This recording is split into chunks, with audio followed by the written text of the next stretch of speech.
বন্ধুরা, আমার life and cooking চ্যানেলের থেকে আবারও ফিরে এলাম একটা নতুন ধরনের চিকেনের রেসিপি নিয়ে। তো চিকেনের রেসিপিটা করার জন্য প্রথমেই দেখো কড়াটাকে গ্যাসে গরম করতে বসিয়ে দিলাম। দেওয়ার পরে পরিমাণ মতো সর্ষের তেল এখানে দিয়ে দিলাম। তো সর্ষের তেলটা আমাদের এখানে গরম হয়ে গেছে দেখো।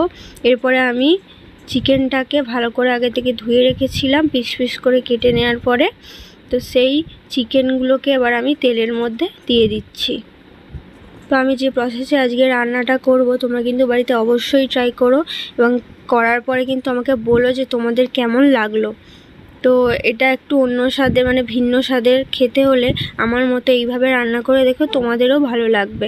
এছাড়া বন্ধুরা, আমাদের চ্যানেলটাকে এগিয়ে নিয়ে যাওয়ার জন্য ভিডিওটাতে একটা লাইক করে দিও, কমেন্ট করে জানিও কেমন লাগলো, বন্ধুবান্ধবদের সাথে শেয়ার করো। আর যে সমস্ত বন্ধুরা এখনও চ্যানেলটিকে সাবস্ক্রাইব করোনি, আমাদের চ্যানেলটিকে প্লিজ সাবস্ক্রাইব করে দিও। তো প্রথমেই দেখো চিকেনটাকে দেওয়ার পরেই উপর থেকে এবার আমি একটা ছোট ছোট পেঁয়াজকে আমি হাফ করে কেটে নিয়েছি, মানে দুভাগ করে নিয়েছি।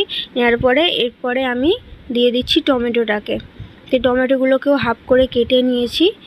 তো এইরকমভাবে তোমরা একবার চিকেনটাকে বাড়িতে রান্না করে দেখো, তোমাদের ভালো লাগবে। তো এক্সট্রা আমি আর আলাদা পেঁয়াজ আর দেবো না, এই যা দিচ্ছি তাই। এরপরে দিয়ে দিলাম 3টে চেরা কাঁচা লঙ্কা। তো এইভাবে তোমরা কিন্তু বন্ধুরা রান্না করে দেখো। আর এবার আমি ঢাকা দিয়ে দিলাম। জানি না তোমরা এরকমভাবে কখনো খেয়েছো কি না, আমি করেছিলাম, সেজন্য ভাবলাম তোমাদের সাথে রেসিপিটা শেয়ার করি বলে। এবার ভালো করে দেখো ঢাকনাটা খুলে নিলাম। নেওয়ার পরে নাড়াচাড়া করে নেব হালকা করে। এরকম করে করলে কি হয়, টমেটো পেঁয়াজ সমস্তটাই চিকেনের ভিতরে এর স্বাদগুলো ঢুকে যাবে। দেখো ভালো করে আমি এখানে ভেজে নিচ্ছি। ভেজে নেওয়ার পর এখানে আমি কিছু বাটা মশলা অ্যাড করব। তো প্রথমেই দিয়ে দেব রসুন। রসুনটাকে আমি গ্রেট করে নিয়েছিলাম, সেই বড় চামচের 1 চামচ দিয়ে দিলাম এখানে। দেওয়ার পর আরও 1 চামচ দিয়ে দিলাম, আর সামান্য পরিমাণে দেব এখানে রসুন। দেওয়ার পরে এরপর আমি দিয়ে দিচ্ছি পরিমাণ মতো আদা বাটা। আদা বাটাও একই পরিমাণেই দেব। আজকে সমস্ত আর কি মশলাগুলোকে একই সাথে আমি কষাবো, সেই জন্য আমি আদা রসুন একসঙ্গেই দিলাম। অন্য সময় দেখেছো যে রসুনটাকে আগে তেলের মধ্যে ভেজে নিয়ে তারপরে আদাটাকে দিই, কিন্তু আজকে সম্পূর্ণটাই আলাদা করে করব যখন, সেই জন্য আদা রসুন একসাথেই দিলাম। দেওয়ার পরে দেখো খুব ভালোভাবে নাড়াচাড়া করে নিচ্ছি। বন্ধুরা, আবারও বলছি, ভিডিওগুলো যদি আমাদের ভালো লেগে থাকে তাহলে অবশ্যই চ্যানেলটিকে লাইক করো, কমেন্ট করে জানিও কেমন লাগলো, বন্ধুবান্ধবদের সাথে শেয়ার করো, আর চ্যানেলটিকে সাবস্ক্রাইব করবেন, নোটিফিকেশান বাটনটিকে অল করে আমাদের পাশে থেকো। এরপরে দেখো 2-4 মিনিট নাড়াচাড়া করে নেওয়ার পরেই দিয়ে দিলাম পরিমাণ মতো হলুদ গুঁড়ো, আর দিয়ে দেবো পরিমাণ মতো শুকনো লঙ্কার গুঁড়ো। তোমরা চাইলে কিন্তু শুকনো লঙ্কাটাকে বেটেও দিতে পারো, অসুবিধে নেই। আজকে আমি গুঁড়ো লঙ্কা দিয়েই করব। আর আগে তো যেহেতু দেখেছো যে 3টে চেরা কাঁচা লঙ্কা দিয়েছি, তাই ঝালের পরিমাণটা একটু কম রাখবো, গুঁড়ো লঙ্কার ঝালটা পরিমাণটা একটু কম রাখবো। দিয়ে দিলাম এখানে। দেওয়ার পরে দেখো খুব ভালোভাবে নাড়াচাড়া করে নিতে হবে, যাতে প্রত্যেকটা মশলার কাঁচা গন্ধ চলে যায়, অথচ খেতেও খুব ভালো হয়। তো দেখো আমি এখানে ভালো করে নাড়াচাড়া করে নিচ্ছি। তোমরা চাইলে কিন্তু প্রথমে তেলের মধ্যে একটুখানি যদি কালার আনতে চাও তাহলে কাশ্মীরি লঙ্কার গুঁড়ো দিতে পারো, কিন্তু আমি এখন দিলাম না। তো দেখো ভালো করে নাড়াচাড়া করে নেব। আর সেন্টটা কিন্তু দারুণ আসছে।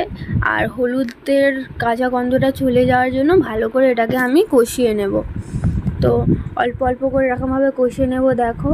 আর এখান থেকে প্রায় মানে তেলটা ছাড়তে আরম্ভ করে দিয়েছে, যেটা হচ্ছে উইথ স্কিন আর কি দিয়ে করেছি, মানে চিকেনটাকে দিয়েছি স্কিনযুক্ত চিকেনটাকে।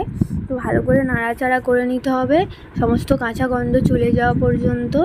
আর তেল যতক্ষণ না ছেড়ে দিচ্ছে ততক্ষণ আমি ভালো করে নাড়াচাড়া করে নেব। তো 2-4 মিনিট নাড়াচাড়া করে নেওয়ার পরে এরবারে আমি দিয়ে দিচ্ছি ওই ছোটো চামচ, একদম ছোটো চামচ যেটাতে মশলার চামচ, ওই চামচের 1 চামচ ধনে গুঁড়ো, আর ঠিক ওই চামচের 1 চামচই দিয়ে দেবো জিরে গুঁড়ো।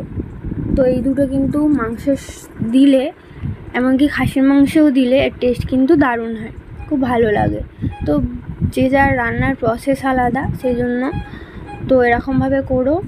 ভালো লাগবে খেতে। তো ভালো করে নাড়াচাড়া করে নিচ্ছি। বন্ধুরা, আমাদের ভিডিওগুলো কেমন লাগছে কিন্তু কমেন্ট করতে ভুলো না। নিত্য নতুন রেসিপি যদি দেখতে ইচ্ছা হয় তাহলে অবশ্যই কিন্তু আমাকে কমেন্ট বক্সে কমেন্ট করে জানিও। আমরা চেষ্টা করব সেই রেসিপিটা তোমাদের সামনে তুলে ধরার। তো দেখো এখানে প্রায় পরিমাণ মতো দেখো জল মানে কষানো হয়ে গেছে আর তেলটাও ছেড়ে দিয়েছে। তো আমি আগে থেকে কয়েকটা আলু ভেজে রেখে দিয়েছিলাম, সেটা তোমাদেরকে দেখানো হয়নি। তো ভেজে রাখা আলুটাকে আমি এর মধ্যে দিয়ে দিলাম। দেওয়ার পরে এটাকেও খুব ভালো করে নাড়াচাড়া করব। বন্ধুরা, বিশ্বাস করবে না, এখন এত সুন্দর সেন্ট আসছে, জানি না খেতে কেমন হবে, কিন্তু সেন্টটা কিন্তু দারুণ আসছে। আর দেখবে যে খাবারের সেন্ট দারুণ হয়, মানে গন্ধে বোঝা যায় যে খুব মানে ভালো লাগে, সেই খাবারের টেস্টও ভালো আসে। তো অল্প করে নাড়াচাড়া করে একটুখানি এরকমভাবে রেখে দিলাম। তো এরপরে পরিমাণ মতো আমি মানে অল্প অল্প করে নাড়াচাড়া করতে হবে। আর এখানে দিয়ে দিলাম পরিমাণ মতো লবণটাকে। তোমরা চাইলে কিন্তু কষানোর পরেও দিতে পারো বা যখন আদা রসুনটা দিলে তখনও দিতে পারো, মানে যে যেরকমভাবে দেয়।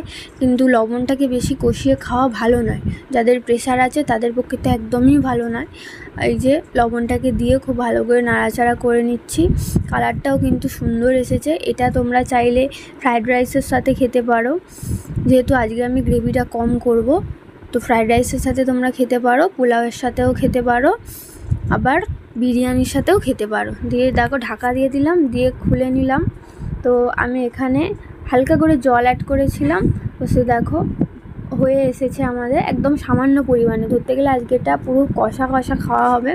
এই যে দেখো ভালো করে আমি এটাকে কষিয়ে নিচ্ছি, নাড়িয়ে চাড়িয়ে নিচ্ছি। তো আমাদের দেখো চিকেনটা কিন্তু প্রায় হয়ে এসেছে। আর অল্প করে আমি দেখো এখানে নাড়াচাড়া করে নিচ্ছি। বেশি আর সময় লাগবে না এটাকে করতে। তো আলুগুলো মোটামুটি সেদ্ধ হয়ে এসেছে। আর 2-1 মিনিটের জন্য দেখো এরকমভাবে রেখে দিলে আমাদের রেডি হয়ে যাবে চিকেনের এই নিত্য নতুন ধরনের রেসিপিটা। তো ভিডিওটা ভালো লেগে থাকলে অবশ্যই চ্যানেলটিকে আমাদের লাইক করে দিও, কমেন্ট করো কেমন লাগলো, আর বন্ধুবান্ধবদের সাথে শেয়ার করো, আর অবশ্যই সাবস্ক্রাইব করতে কিন্তু ভুলো না। নমস্কার বন্ধুরা, আবার একটা অন্য ভিডিওতে তোমাদের সাথে দেখা হচ্ছে।